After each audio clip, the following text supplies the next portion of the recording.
inicio a nuestra conferencia internacional, tercera conferencia internacional México-Palestina. Y en primer lugar, pues quisiera dar la bienvenida a todos ustedes a esta edición aquí en la Facultad de Ciencias Políticas y Sociales de la UNAM.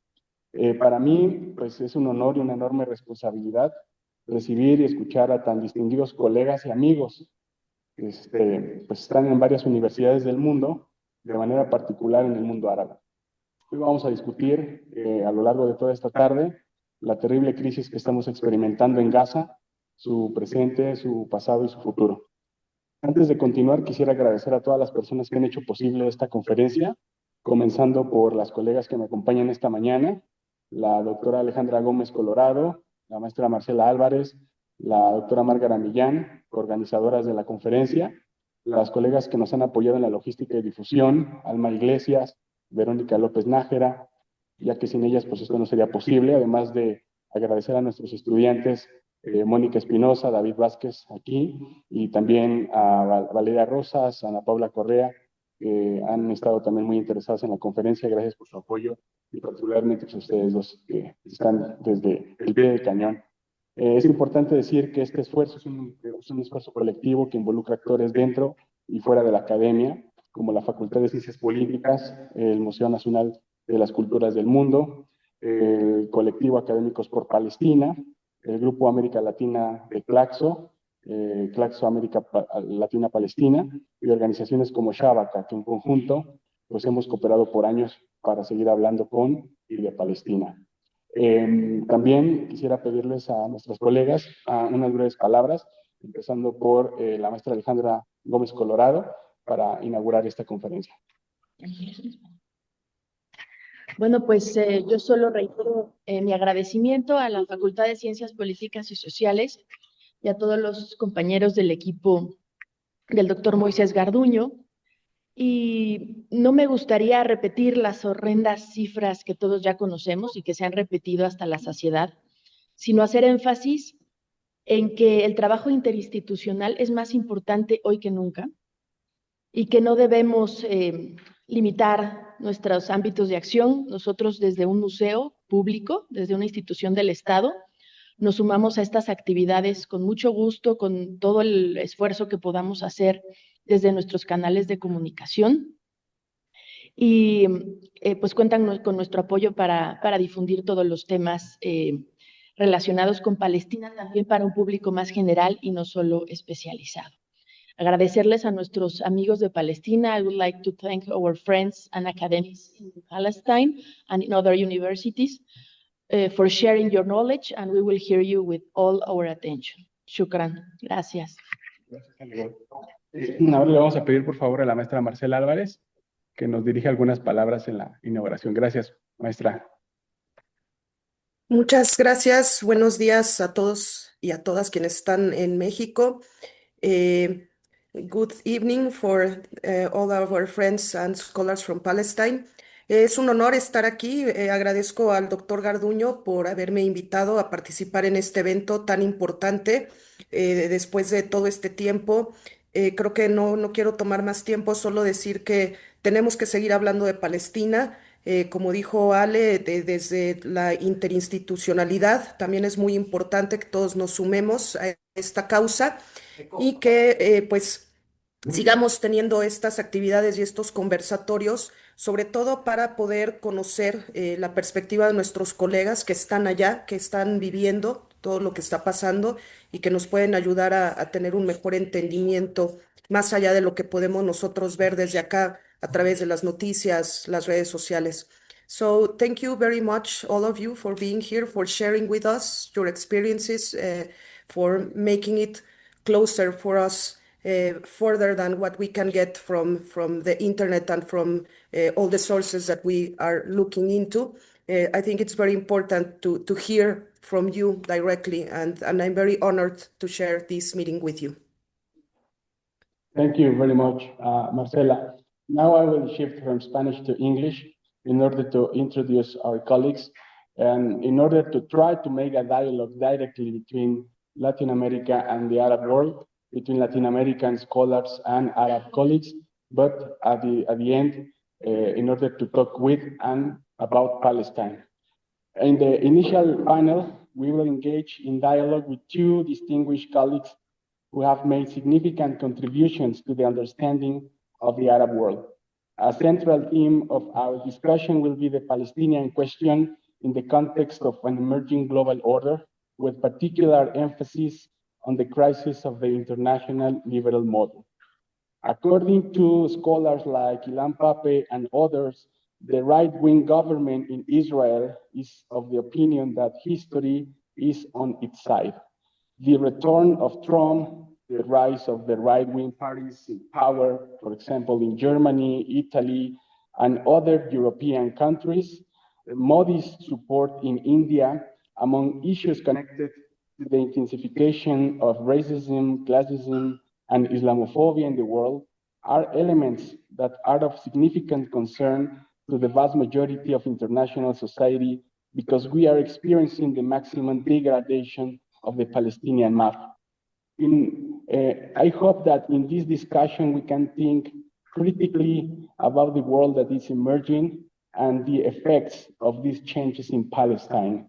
The role of resistance movements in the contemporary Arab world and the connection with other movements beyond. And the most important is to think what is the hope to finish this context and how we can create the conditions to get it. The contributions of Professor Elizabeth Susan Kassab have been particularly insightful, offering a new perspective on the contemporary manifestations of new Arab thinking and the role of women in the writing of Arab philosophy. Professor Bamia's contribution, on the other hand, has focused on the social movements in Egypt, anarchism, and in the case of Palestine, he has provided a critical analysis of the binaristic approach to the conflict. I remember, for example, he proposes an alternative view to the so-called one-state solution and also to the so-called two-state solution. And then Professor Bamia talks about a no-state solution. It's important to note that the work of both professors have been integrated in the context of several organizations, most notably the Arab Council for the Social Sciences, the one that from the very beginning of the Gaza crisis called for us to make critical reflections on the present circumstances. And then so here we are. Please let me share briefly brief background of our guests to start listening to them. Professor Elizabeth Susan Kassab studied philosophy at the American University of Beirut and the University of Freiburg in Switzerland. Since 2016, she has been Associated Professor of Philosophy at the Doha Institute for Graduate Studies in Qatar. Her research interest is in Western and Third World philosophies of culture, with particular focus on modern and contemporary history of Arab thought, philosophy, and culture. She is the author of Contemporary Arab Thought, Cultural Critique and Comparative Perspective, and I should say that the Arabic version of this book won the 2013 Sheikh Zayed Book Award in Abu Dhabi in the category of contribution to the development of nations. On the other hand, Professor Mohamed Bamie is professor and chair of the Department of Sociology at the University of Pittsburgh. He is a member of the Board of Trustees of the Arab Council for Social Sciences. He taught previously at New York University, Georgetown University, University of Massachusetts, and Macalester College. Until recently, he has served as the editor of the International Sociological Association's journal, International Sociology Reviews, and most recently, he served as the lead author to the first report on social sciences across the 22 member states of the Arab League. His areas of interest include revolutions and social movements, anarchism, the history of civil society, sociology of knowledge, and Islamic studies. So welcome both of you, dear friends, and from the deepest place of my heart, thank you very much for joining us, and many thanks for being here to think with and about Palestine together. Professor Kassab, the floor is yours. Thank you very much. Thank you for this introduction, and thank you for organizing this, and our warm greetings to the colleagues in Mexico. Do you hear me well? Okay. Okay, so I thought I would share with you a few remarks from my work on contemporary Arab thought. And I will say quickly the impact of the latest developments, political and military developments on Arab thought. As you know, the most significant turning point in, say, the 20th century for Arab thinking was the defeat of 1967. But since then, the next most important turning point, I think, has been the revolts of 2011. But then every time, events are going at such an accelerated rate, is that at such a quick pace that every time we think we are trying to get a sense of the temporal bracket we are in, new events happen that take us somewhere else. So as we were coping with the implications of 2011, the Gaza war started in 2023. And so what I'm going to do is to try and sketch with you a little bit the broad changes that these events introduce to contemporary thought. So I'm going to share with you, let me see, okay, so it says that I cannot share and somebody has to allow me to do that. So I'm requesting, and let me see if it can work. Can you allow me? All right, let me see. Yes. Now I think it's ready, Professor. Yep. Okay.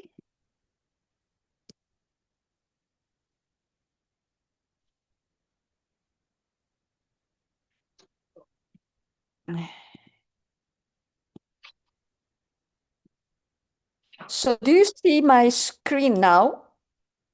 Yes. Okay. So this is what I'm going to focus on. I'm going to quickly describe some of the dominating themes before and after 2011 and end with the Gaza war. So before 2011, if we take the bracket between 1967 and 2011, there was a lot of focus on authenticity and autonomous thinking. You know, the idea that is not foreign to you in Mexico and in Latin America and other parts of the world, in Africa, in India, this idea that you don't want to be an imitation of European or Western thought, you want to develop a thought of your own. And this was really a dominating theme. With it came this issue of modernity and tradition. You want to be modern, but you don't want to be westernized. So how do you sort out that? And what does it mean to be yourself? What is the role of tradition? What is tradition? And so on. And so there were many theories about something called Arab reason. And these were, if you like, the dominating themes. Of course, this had a strong culturalist flavor to it, in the sense that there was a lot of reflection on culture, on cultural identity, on cultural crisis. What is the crisis we are in? Why aren't we doing well? And there was a lot of writing saying that what is wrong with us is our culture. It's either too modern or not modern. It's alienated. It's not westernized enough. You know, it's subjects and arguments that are familiar to you, I suppose. When the revolts of 2011 erupted, people showed that the issues that really preoccupied our societies were not at all subjects of the sort. What people were worried about was human dignity, human freedom, police brutality, disrespect for human rights, violence. And so I think this rupture, at least for me who studies, who follows this Arab thought, it raised questions about who defines what the themes are. So this is why on the left I write whose problems and whose discourse. The issue of connection with reality. Somehow the revolts of 2011 and what people expressed showed that those dominating subjects in the writings, let's say, did not really reflect what people were actually worried about and concerned with. So this whole question about who defines the problems and who defines the approaches. Now, clearly, after 2011, what the writings are more focused on issues of how to deal with violence, how to go through the process of mourning, the big topic of pain and affect, the big challenge of creating meaning after this huge experience of extreme violence, ethics of care and humanism, and the big topic of power, the exercise of power, whether from the state or religion or also gender issues. So for me, it's interesting to see how the subjects of the writings changed before and after. And I will end this quick comparison between before 2011 and after 2011 by saying that the topics on the left were what I call the dominating themes. This does not mean that there were other discourses, what I call at the bottom the minority report. There was on the Arab intellectual scene, which is not monolithic, and you find different kinds of discourses in different places. So some of the discourses did not write on tradition and modernity, were not that much worried about cultural identity. There was concern with democracy, political participation, what dictatorship was doing to the social tissue, to human beings. So what I want to say is that what people expressed on the streets after 2011 was quite close to what that minority report was already expressing. But let me come to the Gaza war. I mean, we're all in this part of the world trying to understand in what way was the Gaza war really a turning point? Because it's not the first time that there is this state violence against Palestinians by Israelis. It is not the first time that we are experiencing the double standards. I mean, anybody outside the West and you with us know very well that racism and double standards are something very familiar to us. We know that what happens to us, how it is evaluated, is very different from what happens to white people in the West. So what is different about this Gaza war? I still don't have final answers to this question. And I think many of us in this part of the world, really, when we meet, we try to capture, really, to put our points, our fingers on the exact dimension of this specific war.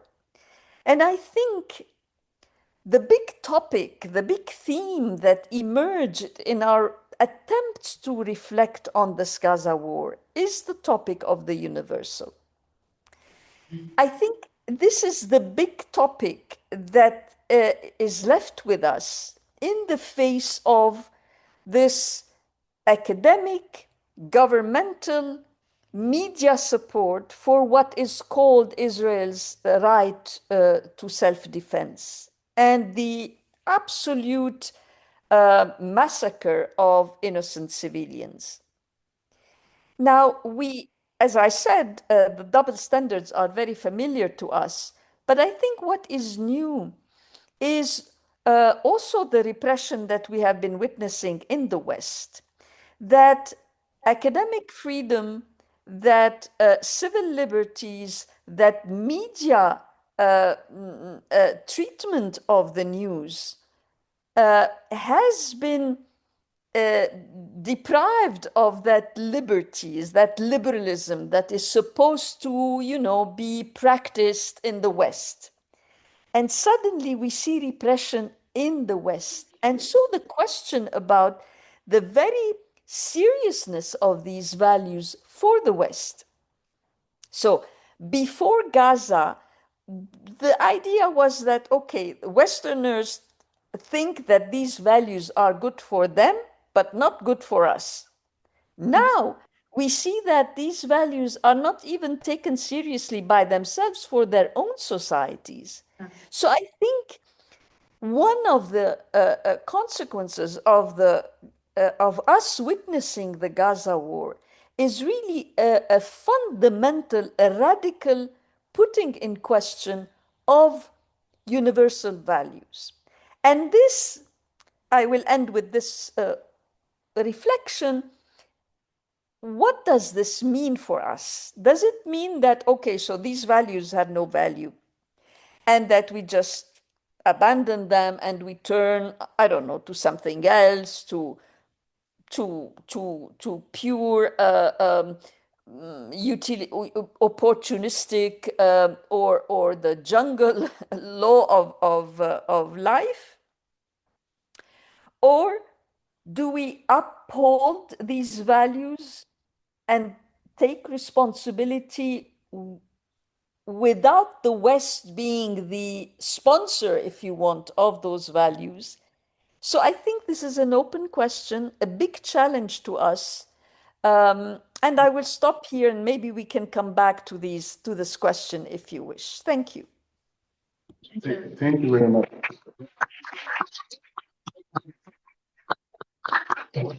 Many thanks, Professor Elizabeth. Now we will ask for Professor Bamies to follow the conversation and takes the floor. Professor Bami, please. Thank you. Okay, thank you, Musa. Thanks for the audience. Very happy to be with you, even at this distance. I want to pick up maybe a few points that Suzanne mentioned, and I think she laid out the intellectual scene very well.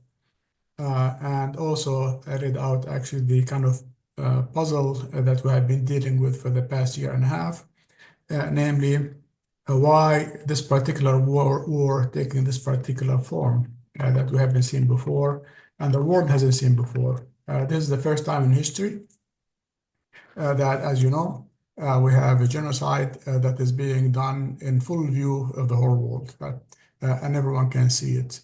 And in addition, of course, for the last 2.5 months at least, we have an intentional hunger that is also being publicly announced as such, as a policy. Again, for the first time in history, you have actually states actually acting on that way.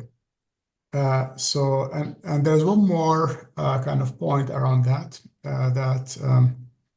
my colleague Abdul Wahab Al-Afandi reminded me actually recently, that is, it is not as though the major powers are just sitting there and watching the genocide. They're actually actively supporting it, and they want it to happen. And that seems to be actually clear. The United States, obviously so, right? With the unlimited support, materially and otherwise, that has been provided. But so has other countries like Germany, for example, that offered Israel unlimited diplomatic support, plus weapons supplies. And so other countries that actually every now and then do some critique of Israeli tactics, like France and Britain, but also they continue to supply a kind of Israel with weapons until today, to speak out. So you can see that actually it is not simply witnessing, but actually there's an active support in public for a genocide that is happening in broad daylight. So my question is, how did we get to this point? And I want to, I think there are three processes that converge on Gaza in this time. One of them, we have 100 years of settler colonialism that is reaching what seems to be its logical conclusion at this point.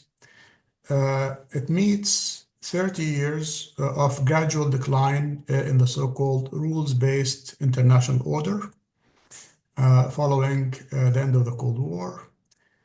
And those two processes meet another process that has been unfolding clearly in the past 10 years at least, but it may be older, which is the decline of democratic culture in Western countries.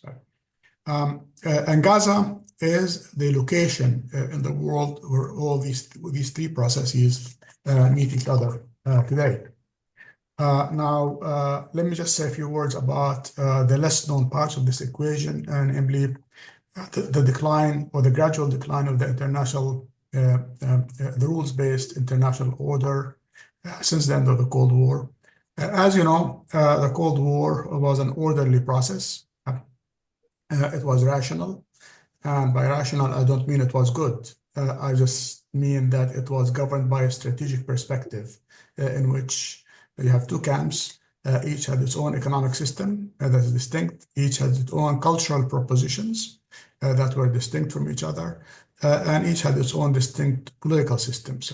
So these were totalistic kind of ideologies that organized the conflict in the Cold War and made sure that local conflicts do not go beyond a certain limit. So there was a period in world politics for 40 years or so where you have what you can call a rational system.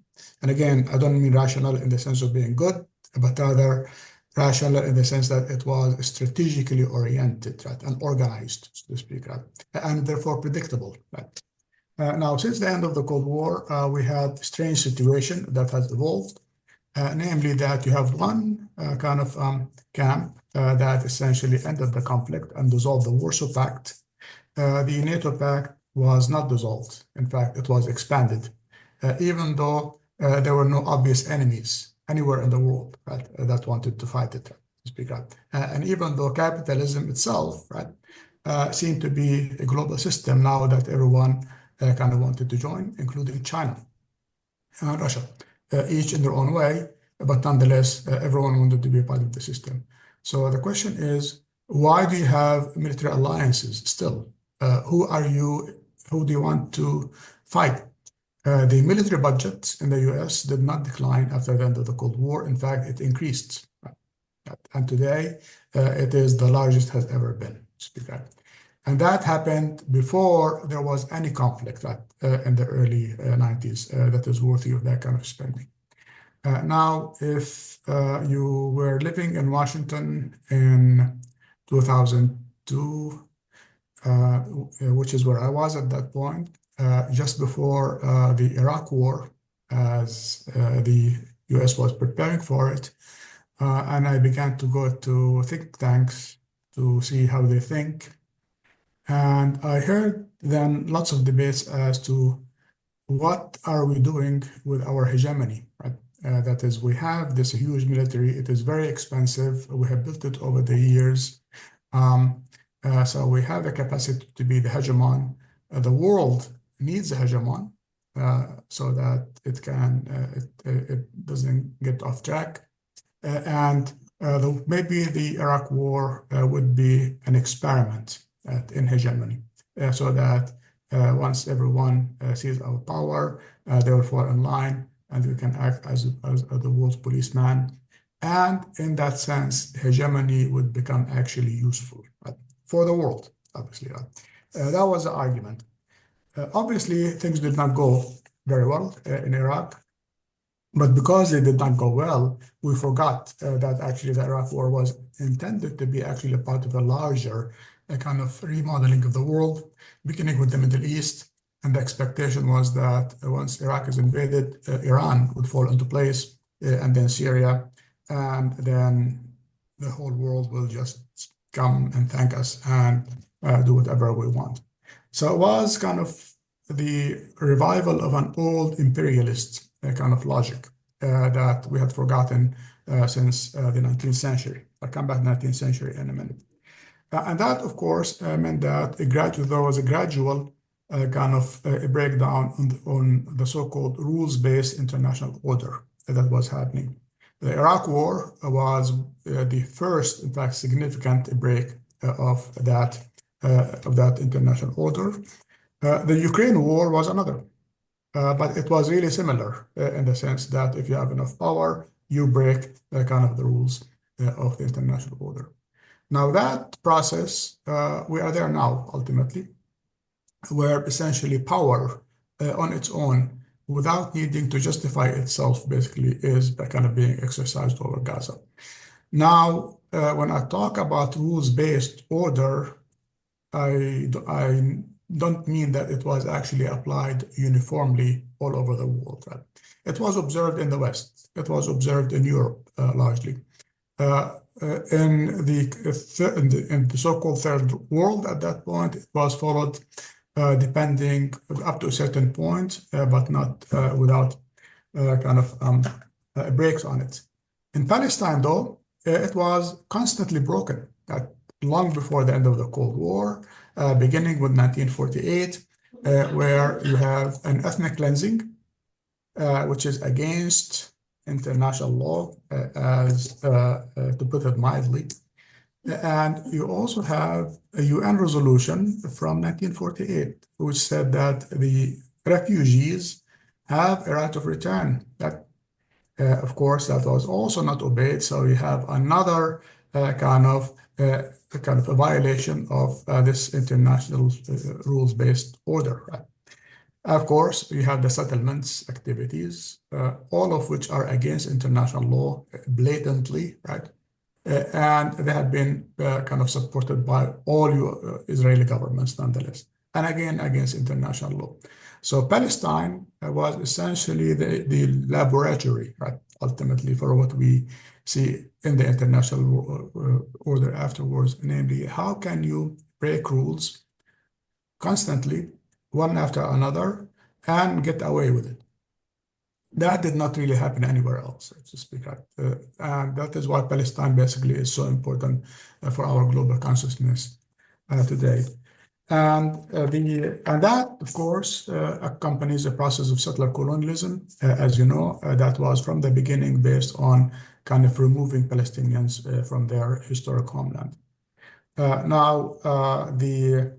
That was from the beginning kind of the mentality of the Zionist movement. Herzl, Theodor Herzl, in his early days was saying explicitly to kind of European powers that the Jewish state in the Middle East would be a European citadel in that part of the world. So the idea is that this is white people, and remember back then, Zionism was almost entirely a European movement. So the idea of building basically a Jewish settlement as basically a European kind of outpost in other parts of the world. Now the idea of ethnic cleansing, though, now in Israel, right, and this is where this settler Zionist, settler colonial logic reaches conclusion, has been there from the beginning. In 1948, and here I cite the Israeli historian Benny Morris, who did a lot of work to actually document the expulsion of the Palestinians, ultimately. In his early book, his first book on the subject, The Making of the Palestinian Refugee Problem, he did actually very clearly said Israel intentionally caused the refugee problem. Back then, he claimed that he did not find any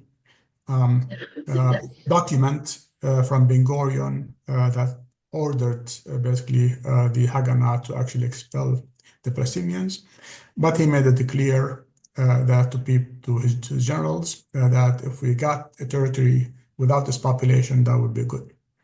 In the meantime, lots of documents have been unearthed to show actually there were orders that Ben Gurion actually did explicitly tell his officers to expel people.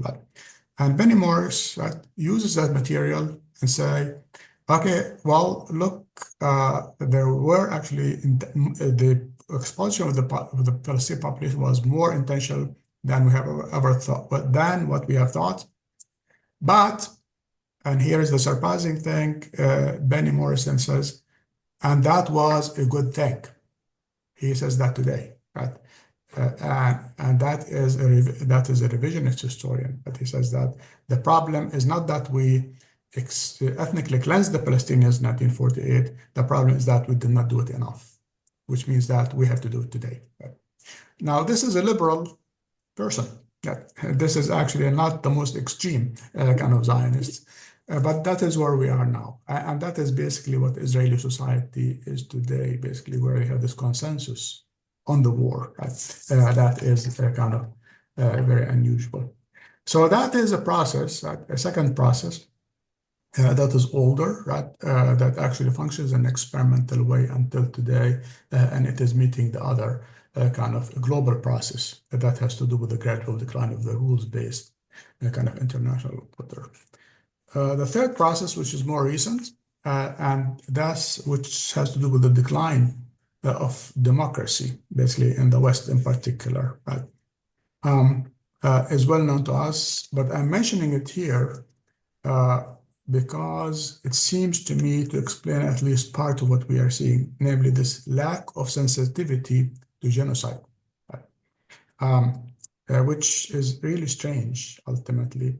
But I think these two processes are related, namely the decline of democratic culture as indicated by the rise of populism, by demagoguery in the political scene, by the decline of debating cultures, by the rise of a new kind of political class everywhere in the West that is, as I see it, really is typified by mediocrity, intellectual mediocrity. And you see that everywhere, really. I can give you examples if there's time later on. Compared, of course, to the older generation of politicians who might have been conservative, but at least systematic, had a strategic view, or were predictable. You can't really say that about the political class anywhere kind of today. And the decline of this democratic culture in the US, in Germany, etc., right? Basically, I think leads to declining sensitivity to suffering everywhere, ultimately. And this is, I think, something that we need to think about a little bit more, how a kind of internal, democratic, ethical decline leads to kind of decreased sensitivity to suffering elsewhere in the world. I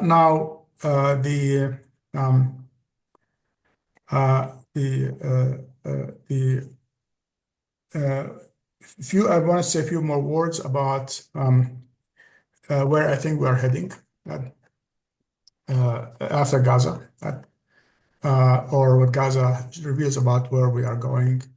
It seems to me that everything I have mentioned so far suggests that we are now back to classical 19th century colonialism, ultimately, where you do have a kind of this absence of kind of internationally binding kind of rules, where you have the building of empires if you can do it, when you have an extermination of the population that is fully justified and that is based on racist logic, that is broadly accepted. even though we have protest movements, obviously, but also we have also the lack of sensitivity to suffering is also part of that kind of growing racism in so many countries. And that is associated with the revival of a colonial, an old-fashioned colonial kind of mentality that we thought we were behind it. We were behind us.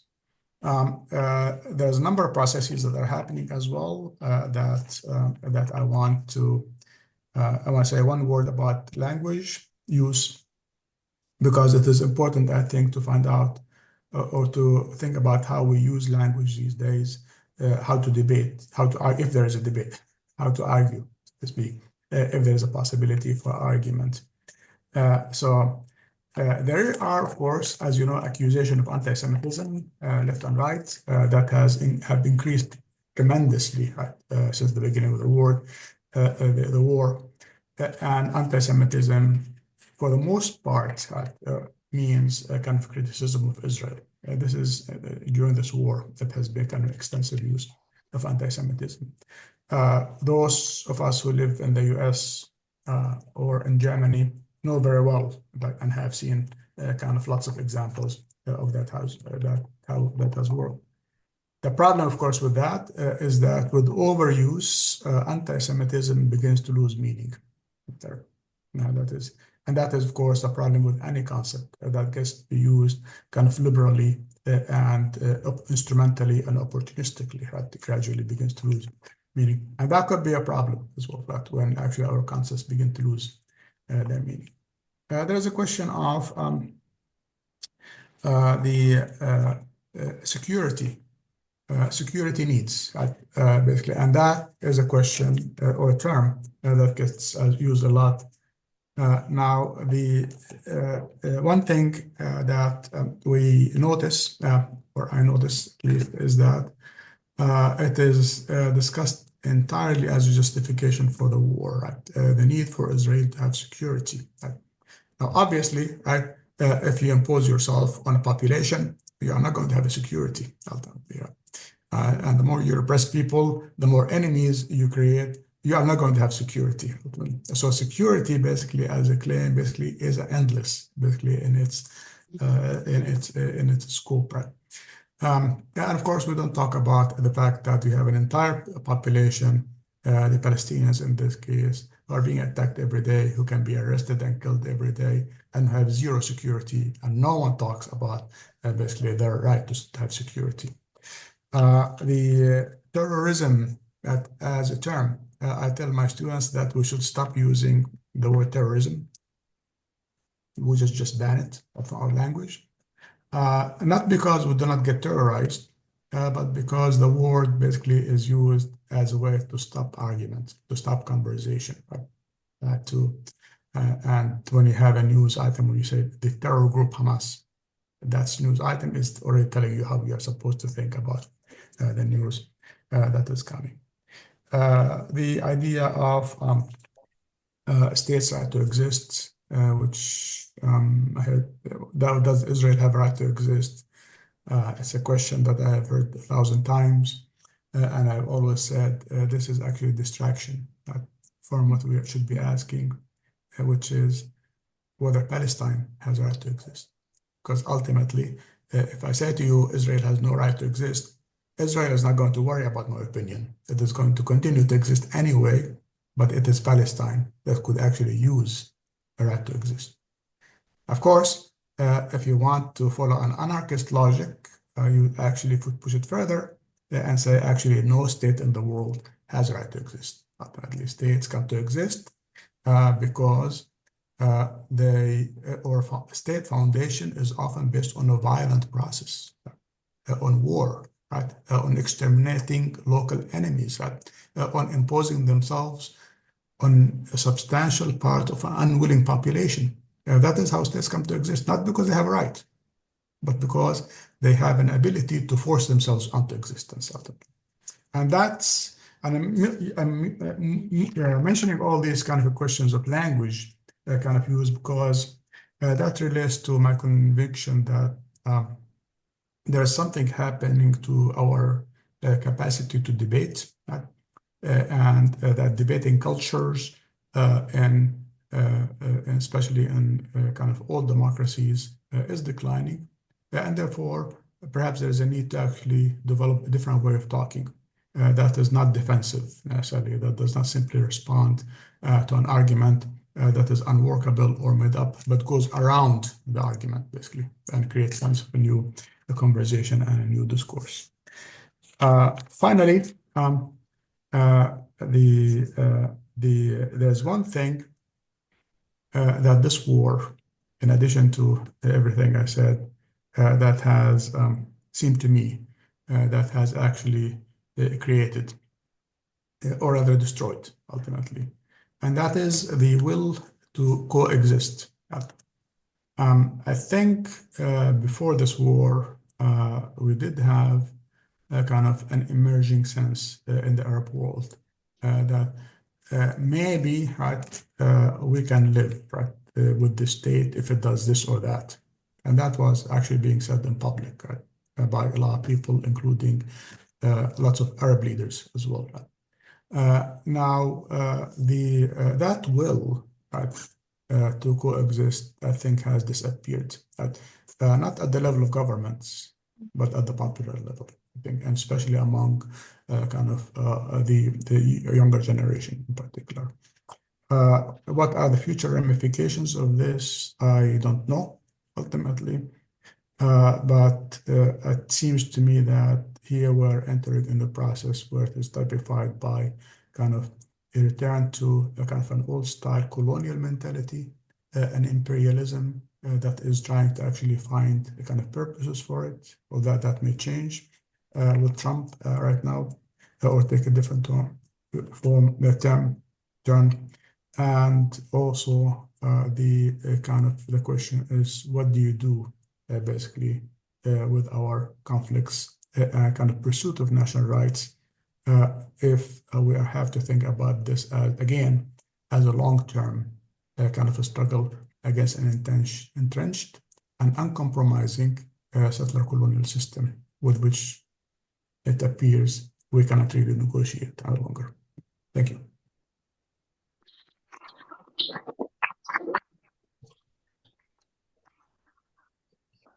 Well, now we have constellations of ideas. Thanks to both colleagues to share with us these provocative reflections.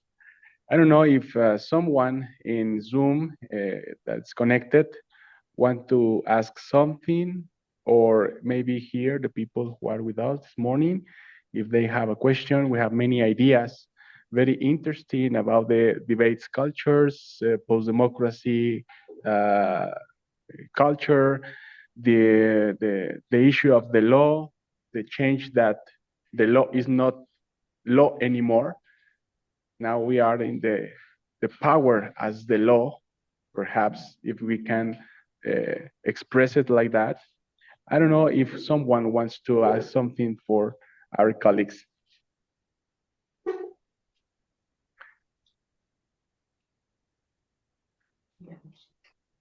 Well, I have a question, and then you first, please.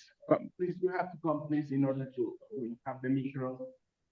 Thank you very much. Thanks. You had mentioned that the problem at first was that the ethnic cleansing could not go far enough. I was wondering why in 48 it couldn't go far enough, but it can now.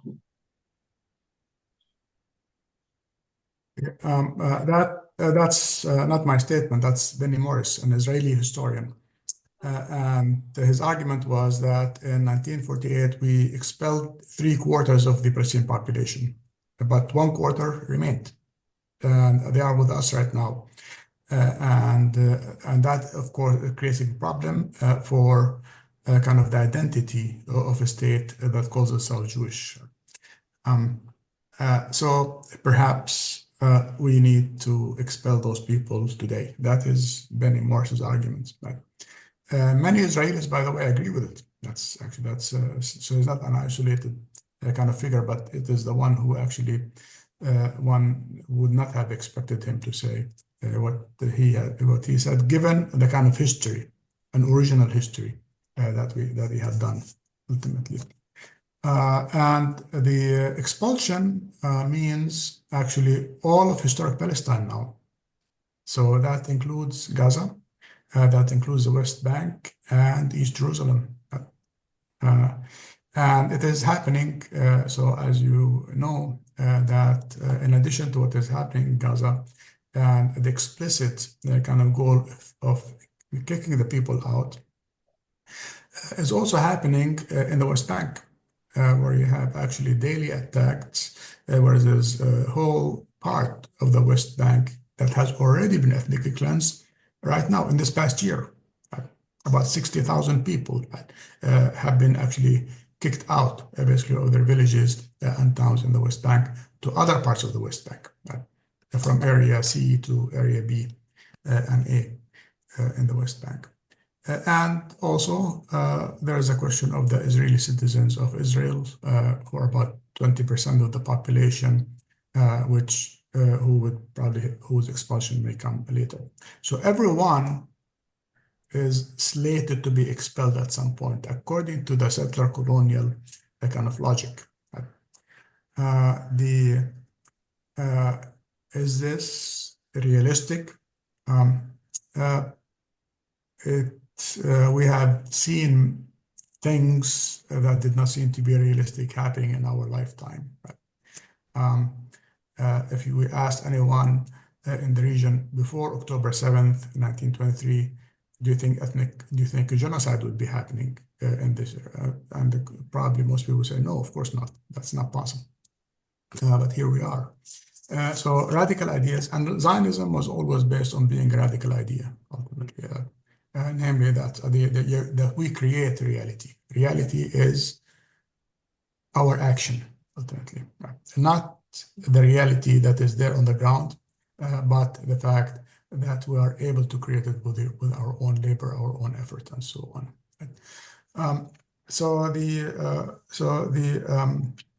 The problem, of course, is that Israeli society itself has changed in the meantime.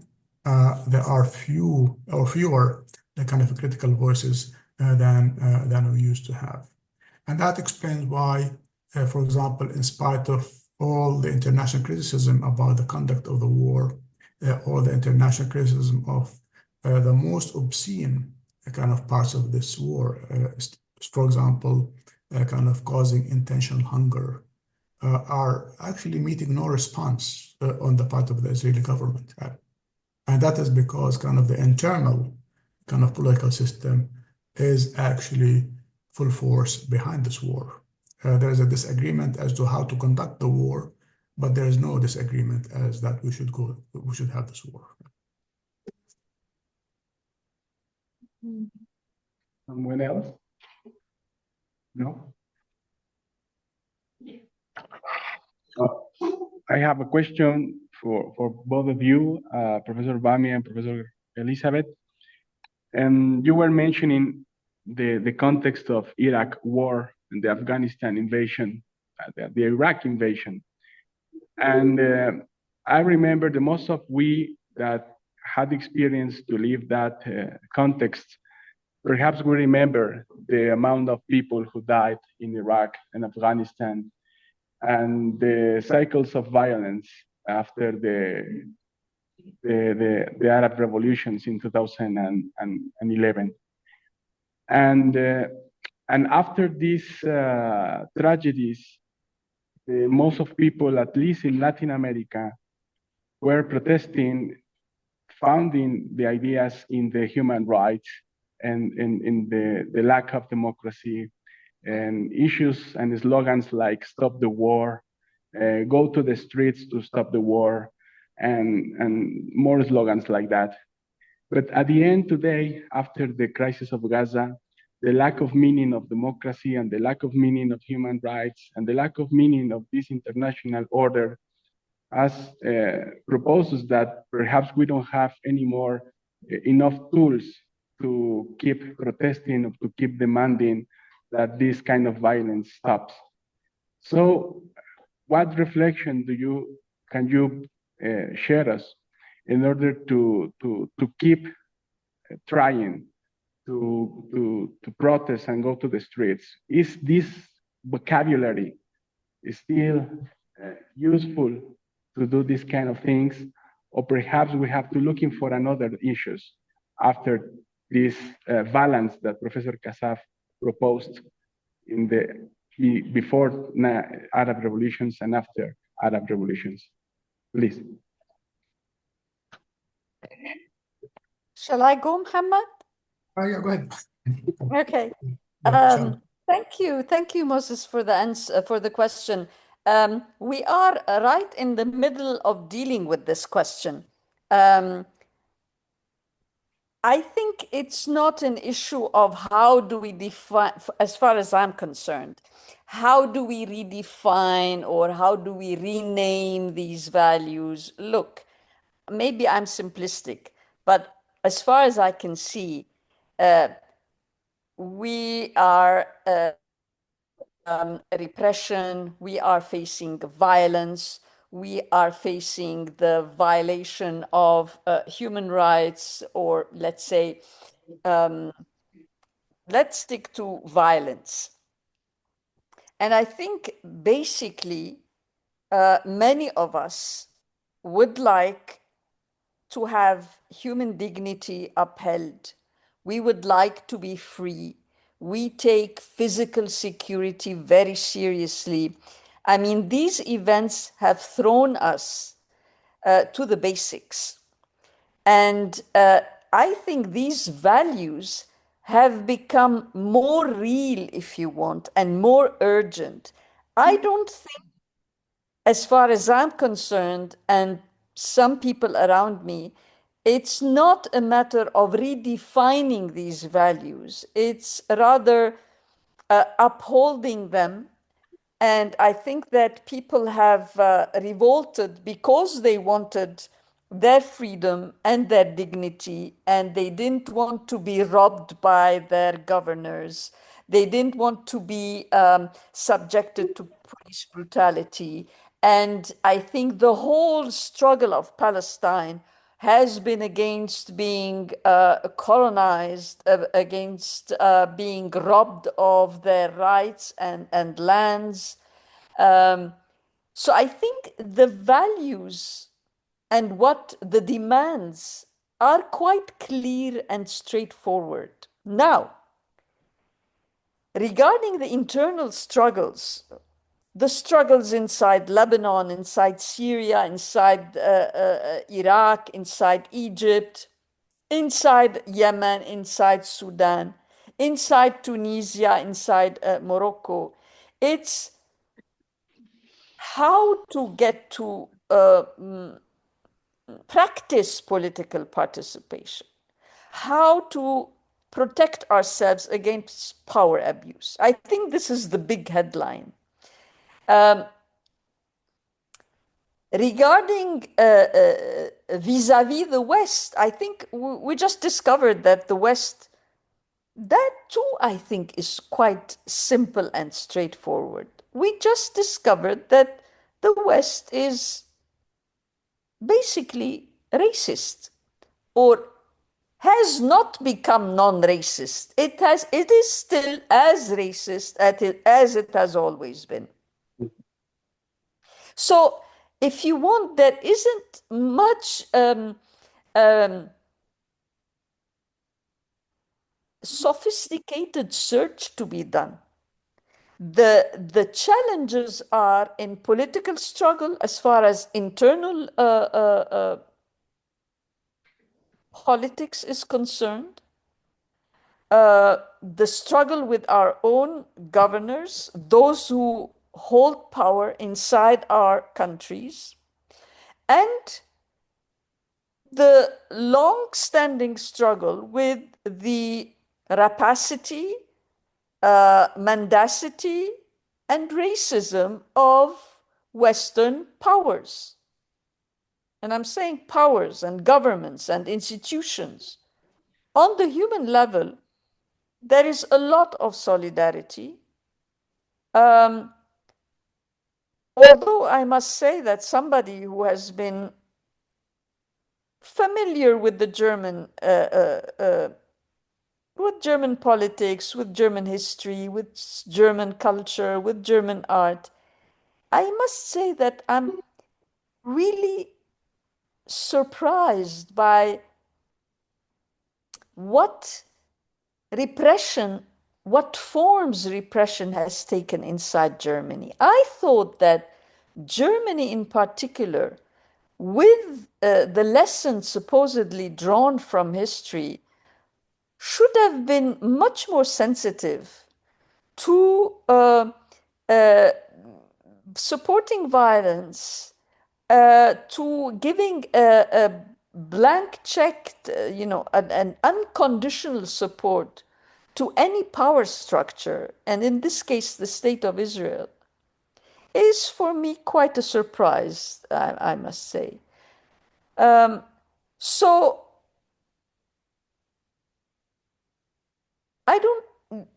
this would be my answer. Let me stop here. Hamad, what would you say? I agree with you completely. I just want to say that our hope is in the solidarity movement that is global at this point. And not in governments, but basically what you have, if you have a global crisis like this, then you have a global society that actually begins to look also like governments at the same problem and try to organize itself around that.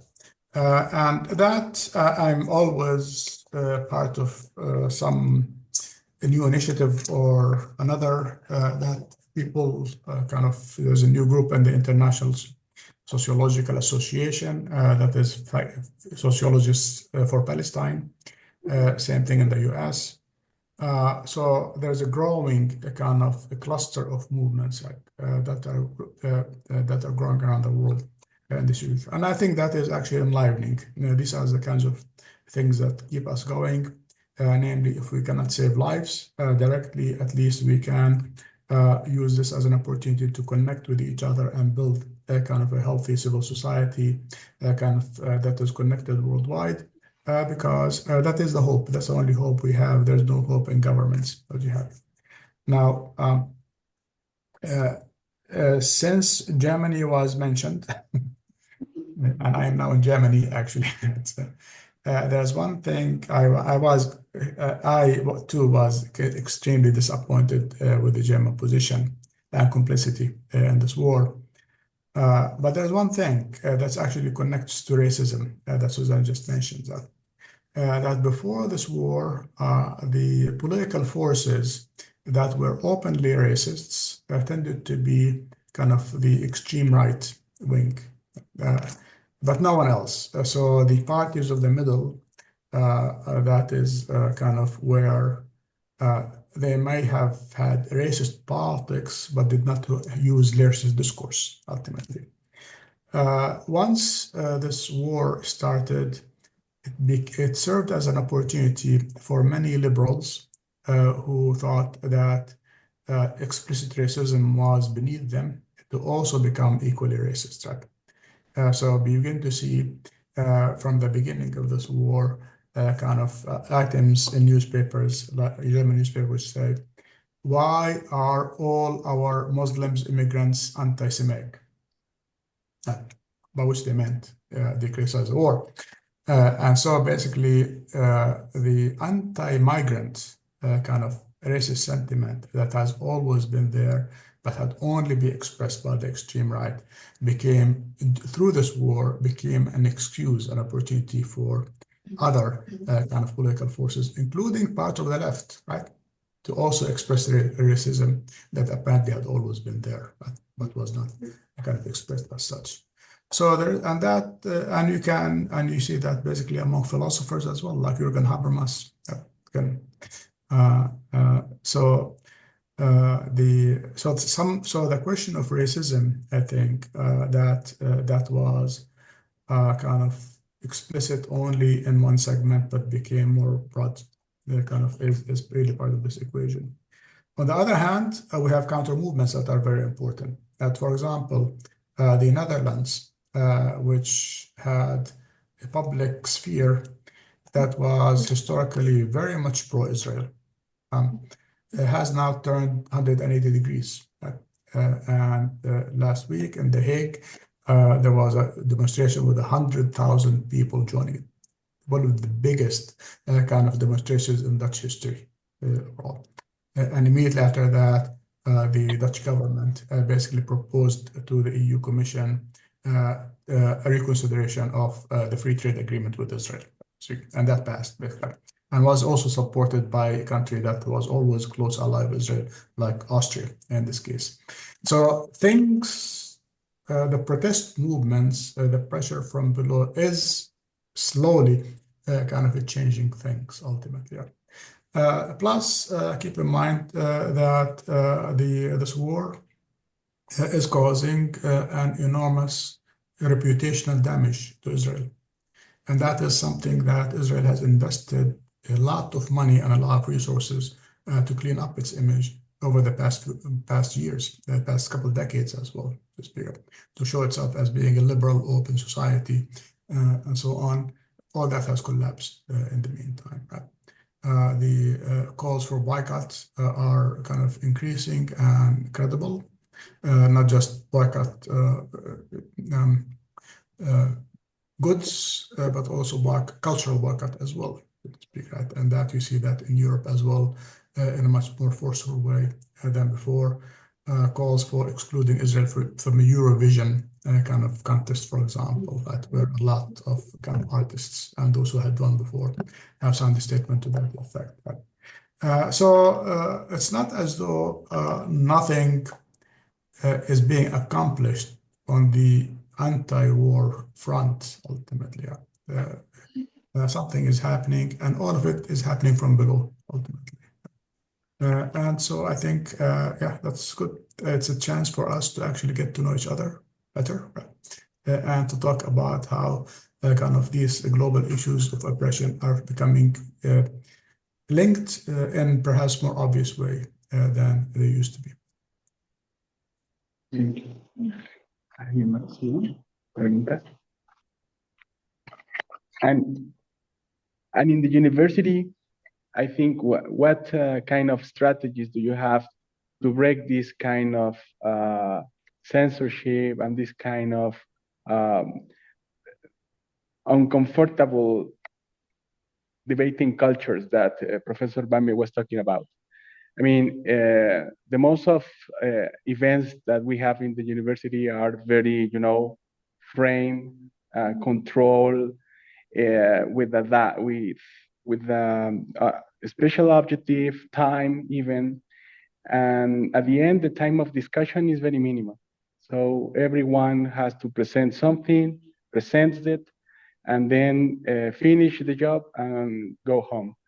So the people that start to discuss something and you hear something that is not according what do you think, feels like uncomfortable, even is as possible violent, What strategies do you have or do you share with us in order to break this kind of frame, academy activities?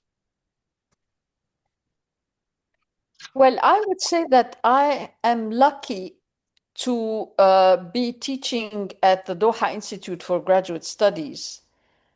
And as far as these issues are concerned, we don't have any, as faculty members, as students, I think we can be ourselves. And this is, we're really very lucky. And I tell myself, and I say this to my colleagues, who would have thought that we would feel freer in our part of the world than in Western universities or in Western contexts? I mean, this is really very new.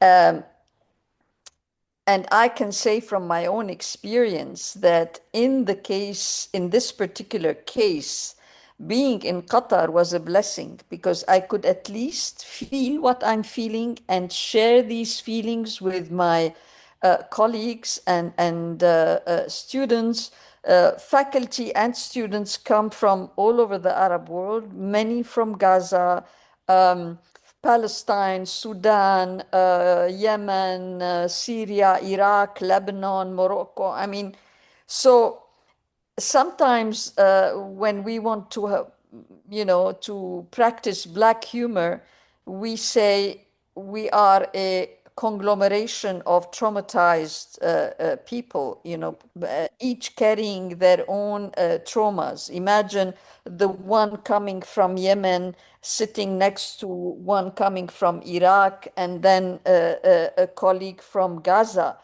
So as far as these issues are concerned, being in this part of the world has been really a blessing. Now, I will leave Muhammad to speak of a much more difficult situation. And I would like at this juncture here to salute the courage of my colleagues in the US, in Germany, all over Europe, Western Europe, for their courage, each in their own way, to face this unbelievable and unprecedented repression in these democratic societies. And I also would like to salute really the warm solidarity of colleagues and students and young people all over the South, all over the rest of the world, who have really been consistently supportive of the struggles in this part of the world. Thank you, Suzanne. I wish I were there with you. It's not, Yeah. but I think sometimes these struggles can be enlivening. Ultimately, and I think I think of it as an obligation. And I've been in Germany for a while, and I have given several lectures on Palestine already. Last time was just a couple of weeks ago, and I say freely things like I just said here. Knowing full well that people have been punished in this country for doing that. They had funding withdrawn from them, they have been disinvited, and so on. At some point, this may happen to me as well. But I have options, so in that sense, I feel lucky. In that sense, I can play that role. It may not be easy for other people who don't have as many options to play that role.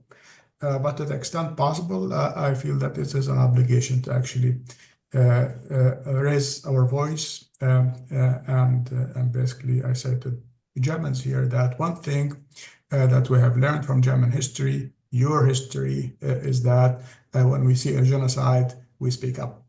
So do it. So that's and I could try to kind of say that I learned a lot more from German history than Germans themselves have learned. That may sound arrogant at that point, but you need to provoke people ultimately, I think, these days. The other thing, and this is the phenomenon here that I think is important to keep in mind, is that the amount of repression that the protest movements is facing in the universities in the US in particular is really a sign of how worried kind of the established powers about this movement, right? The amount of repression is much more drastic given kind of that these are just young people in universities doing the same thing that students always do, which is actually use kind of their a protest as another educational kind of opportunity for themselves. Right? But for the government, this is very scary, that ultimately. And that shows you that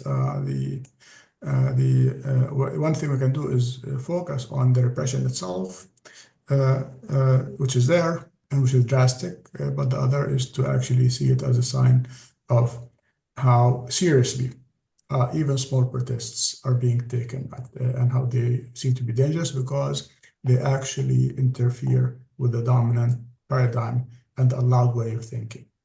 What I do in Germany is I say, and in the US as well, I say to myself, these are the parameters of the expected debate, which is the point that Musa just mentioned, that namely this is how much we can go beyond kind of these like maybe 10 centimeters from the center at most, left or right, but not much more. And in Germany, that's actually very clear how far you can go from the center, and it is not that much. So I make sure to violate kind of that spectrum, and then we can have an argument. Actually, when you do that, then actually people begin to actually ask questions and say, I have never heard that before. So it is not an activity without risk. So that's that is the time in which we live. It's a risky time, and whatever risk I think we face is really nothing compared to what risk the people of Gaza are facing. So, yeah. Mhm. Yeah. That's the paradox. Now we will have some American colleagues running to the Middle East. No, because the opposite before, so many people from there at work just to go to the US, Canada, and other parts of the West in order to speak freely. Now we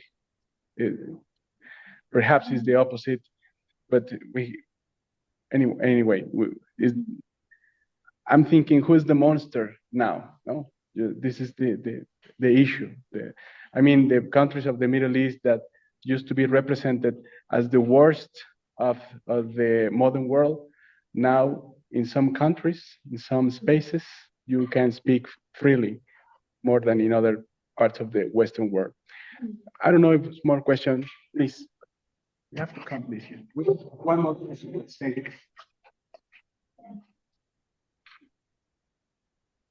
First of all, thank you for your time. And I've got a question for Professor Mohammed regarding the disappearance of the will to coexist that Professor Mohammed mentioned. Why did you say it was more acute among the younger generation in Israel? Thank you. Actually, I meant among the younger generation in the Arab world, but in Israel, actually, there seems to be actually no will to exist with the Palestinians, and that is being expressed in a genocide, in a project of ethnic cleansing, and I don't really see much disagreement about that in Israeli society itself. And that's why I mentioned Benny Morris, basically an example of that. He comes from the more liberal camp, in fact, and he's saying we should expel all these people. So there you have no kind of clearly no will to coexist. I think also on the Arab side, the same kind of sentiment basically is spreading right now. I notice it more among the young people because I deal for various reasons more with them, but I think that's actually also probably transgenerational kind of phenomenon. I don't know enough about kind of other generations. So you have what looked like a historical conflict that could be resolved at some point, and there could be coexistence, but that kind of aura, that kind of mindset basically has disappeared. Not from the point of view of the governments ultimately, but of course from kind of the point of view of everyone else ultimately. And that gives us a recipe for kind of a long-term struggle, perhaps across generations. Maybe another 100 years of war, who knows? But I really don't see right now kind of a way out of this mess. And that is actually how I started thinking about the no-state solution that Moses mentioned, is because even though it is a still developing idea, But if you look at the reality of this conflict from 1967 until recently, there seemed to be only one solution, which was the realistic solution, so to speak, which was the two-state solution. And that is because it was supported by the international community. Arab states were willing to go along with it. There were majorities at some points in both Palestinian and Israeli societies that also approved it. So you have a solution that has all the ingredients of success. Yet we never got there. And the reason we didn't get there or there are several reasons why we didn't get there. One of them is the balance of power. Ultimately, if you think you have two entities, the Palestinians and Israel, and that's it. Well, Israel is a strong state. It is supported without limits by the only remaining superpower. And so it has no incentive to give anything that would minimally satisfy the Palestinians. And the Palestinians are just too weak, right, to speak, and diasporic people and so on. And they don't have actually enough, basically, of a force to actually get the absolute minimum there. So an equation like that, in order to change it, you have to put a third factor into it. What is that third factor? That third factor could be, for example, an important country exerting pressure, right? Like the US or Germany or whomever, right? But that gives us the second kind of a problem here. That's why two-state solution did not happen, which is that there was no one to exert that pressure. There was only because the Palestinians themselves were never a priority for any government. They had, of course, a lot of sympathy around the world, but governments, basically, at least governments that have an influence, including Arab governments, did not think of the Palestinians as a priority as such. So when you look at the history of the Palestinian struggle from 1936 until today, the Palestinians most of the time relied on themselves, and they had to do something dramatic to bring attention to their cause. And the last dramatic thing they did was on October 7th. But that is basically happened for the same reason that dramatic kind of acts before that happened, which is that the world had forgotten about Palestine. So the other third factor that you can throw in to change that imbalance equation is something from below, like the boycott movement. So the BDS movement basically also is, if you think the governments are hopeless, then you again start from below. And BDS basically was a civil society movement, ultimately, right? Started in 2005 and has been gaining momentum. It is taken very seriously by Israel, right? And by states that support Israel. They think the boycott movement actually is one way to change the balance, basically, of power. And therefore, BDS is being fought tooth and nail everywhere in the West. Right? In the US, I think there's something like 33 states that already passed laws to ban kind of BDS. In Germany, the Bundestag already voted to ban BDS, even though BDS is actually a non-violent form of resistance, something like that. But the bans show you that it is taken very seriously, basically as a kind of an alternative to state-oriented kind of solutions, which I don't think are going anywhere. Thank you. In that sense, I just want to point that the censorship is not just in Europe or in the US. Here in Mexico, we're facing censorship, strong censorship, even in our museum, that it's a public institution, not profit institution. We have been pushed by Zionist groups to stop talking about Palestine. And this is clearly linked with the enterprises and the power that the Zionist organizations in Mexico are related with the international capital. No? So this falling of the Western values of democracy, freedom of speech, what I'm really pointing out is that the international capital is ruling the world. No? So So I think we must follow in the Vide's movement in order to dismantle these forces. And thank you for your participation. Well, if we don't have any other question around here. Would I be allowed to ask a question? Is there time for me to ask you a question? Of course, Professor, sure.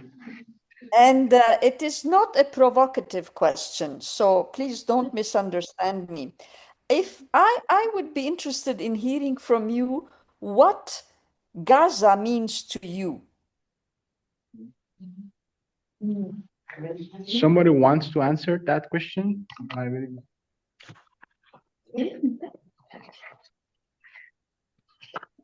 will try to manage in my poor English. So I think I am from Latin America Studies here in the university. And since October 8, we founded a group, Moises is part of it, that it's academics with Palestinian, with Gaza against the genocide. So I think Gaza for us in Latin America is like a mirror of our own condition. I think we discover in a history, in a story that maybe it was veiled because of this propaganda and the Israel story and instrumental use of Holocaust, but that since October 7, 2023 is like we cannot turn the face and don't look to what is happening there, but we also see that this can be the future of any one of us. I mean, we see in Gaza the future of the world, and that's why we think it's also a turning point, because if we don't stop that, barbarism, that kind of logic of only power, that kind of cynical reason that is expanding all over, telling us, well, maybe instead of Gazatis, we have here a resort for rich people and all that. No, they can do that now. They have the, how do you say, don't, as you say it before, Professor, this kind of thinking and sensitivity has always been there, but it had not a space to manifest, to turn like, yes, I can say this. And this is also happening in Latin America. We have been seeing terrible things with Bolsonaro in Brazil, or maybe what's happening now in Peru or El Salvador, no, that is turning a big pressure for all of the opponents, no, the people that resist. So I think we see in Gaza, I don't know if all of my friends here agree, we see a kind of the future of the world. And so we don't want that. So we are going to resist in many, many ways to intervene, to try to, this kind of sensitivity can be put again in, I don't know, like a kind of repression way it was before, because I don't know if we can really have the hegemony again of humanistic values in this kind of jungle we are living now. Thank you.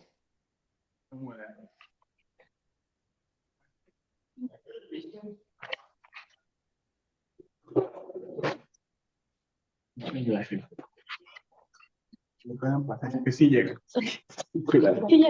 Sí, sí llega. What's the name of the sister who just spoke? What's your name?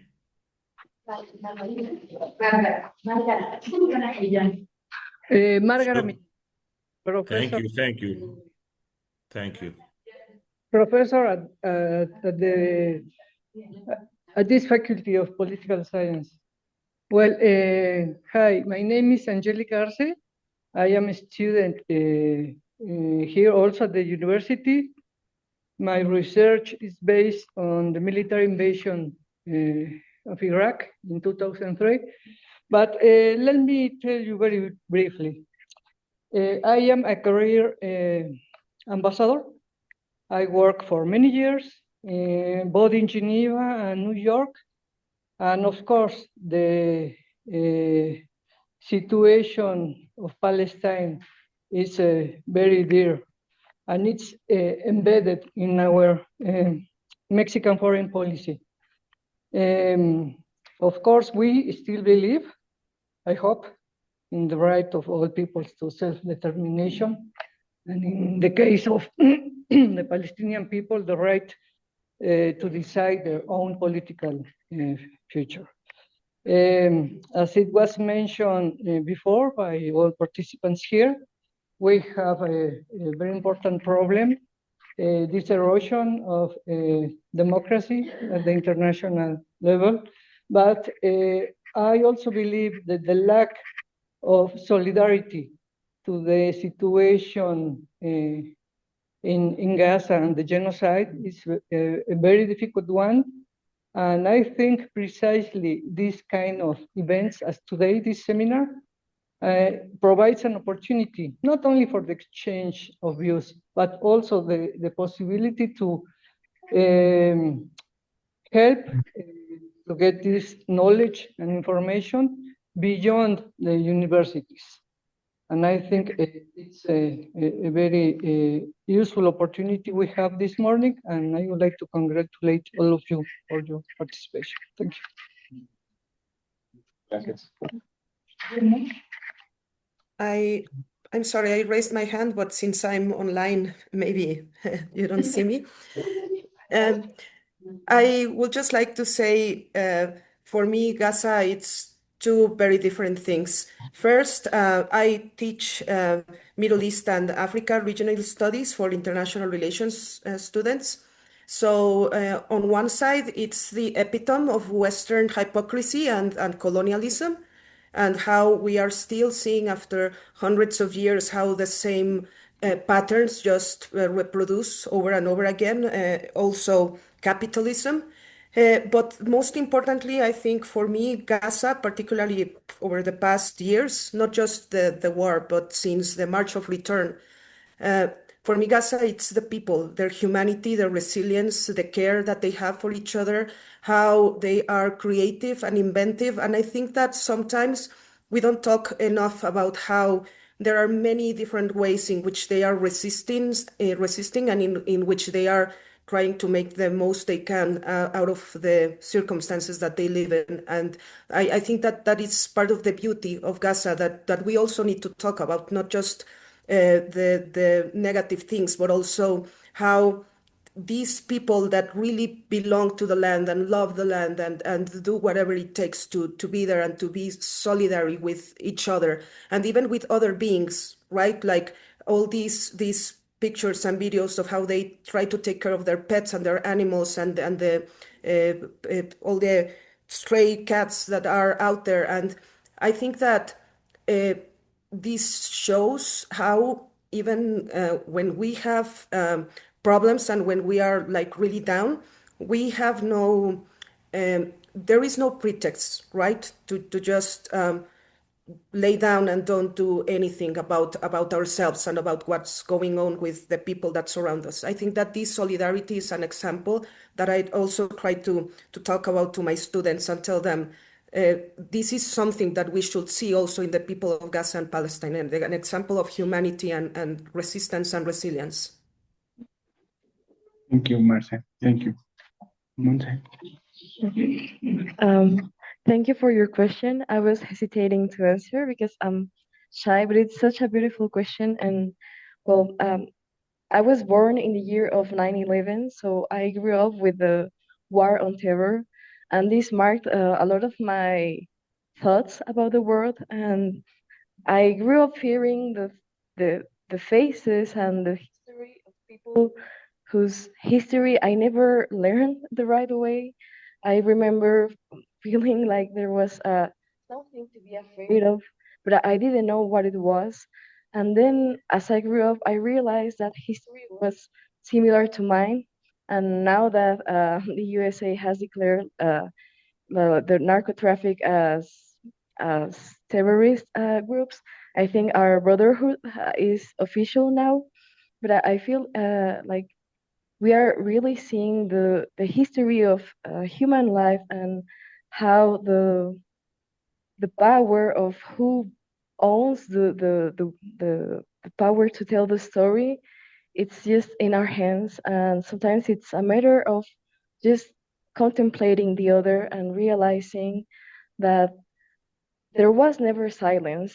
There are many things to learn about Gaza, about Palestine, and so we can go on with the whole Middle East. And I think it's important to realize that there are many voices that we should just take a moment to listen. So I think like being precise, it's a matter of humanity and the whole history.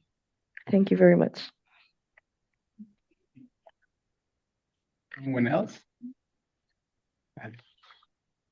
I like that Gaza and Palestine also means for me a way of living that is vanishing, the love for the land, the ancestral techniques of landing, planting, irrigating the land, the embroidery that is vanishing. No, it's almost impossible to build a traditional dress now, and we are used to see the vanishing of these traditional cultures. For us is familiar, so we must fight also for preserving the culture. Thank you.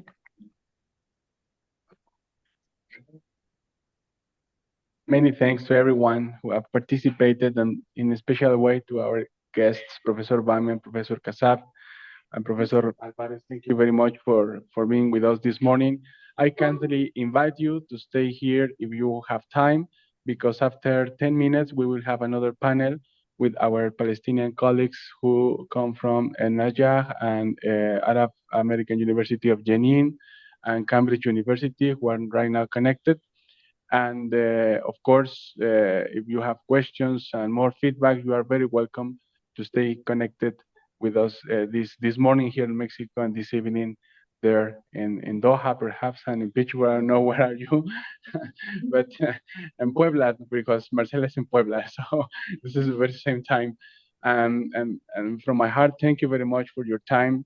You know that you have the open doors in Mexico, but now the situation in public university is not very positive. However, I also have the hope to bring you in one time when the context permits, but you know that we are more with positive profile and with positive action to collaborate in many events and many actions that you have for and with Palestine.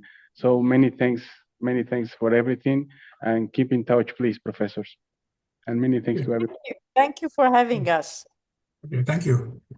Thank you.